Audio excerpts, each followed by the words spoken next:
Amanda ran outside. Adriana was face down in the water, unconscious. Amanda pulled her daughter from the pool and immediately started CPR.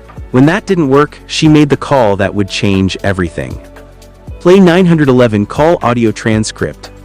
Listen to Amanda's voice on that call. Does that sound like a mother who just murdered her daughter, or does that sound like genuine panic? Her lips are purple. What do I do? Water's just coming out of her nose.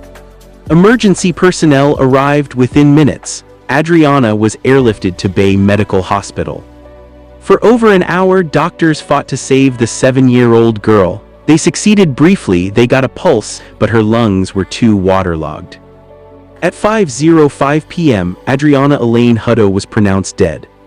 Holmes County Fire Chief Charles Corcoran called it another tragic drowning accident. Not uncommon for Florida, where 95 children under 14 had drowned that year alone. Sheriff's Lieutenant Michael Boyd said there were no indicators of foul play, just a child who drowned in a pool while her exhausted mother was inside doing laundry. Authorities sympathized with Amanda, a single mother who just lost her daughter in the most traumatic way possible. But that sympathy was about to evaporate. Because by the time police arrived at the scene, Amanda's mother and stepfather, Brenda and Chuck Burns, were already there. They'd come immediately when they heard about Adriana. Officers allowed AJ to leave with his grandparents. He was traumatized, in shock, and needed to be away from the scene. And that's when everything changed. Within hours of Adriana's death, AJ told his grandparents something that would transform this case from accident to murder.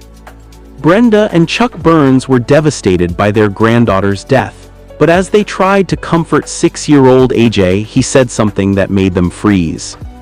"Mama killed Adriana, I saw her do it." At first, they didn't believe him. Children say strange things when they're traumatized. Maybe he was confused, maybe he didn't understand what he'd seen. But AJ insisted. He said his mother had gotten angry at Adriana for spraying something that made the house smell bad. He said she'd thrown Adriana in the pool as punishment. He said Adriana tried to get out, but his mother pushed her back in and held her under the water.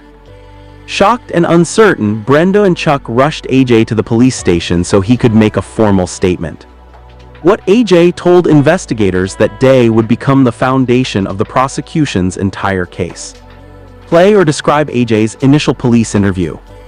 "My sister, she sprayed something that make everything smell good, and she done the stuff that she wasn't supposed to.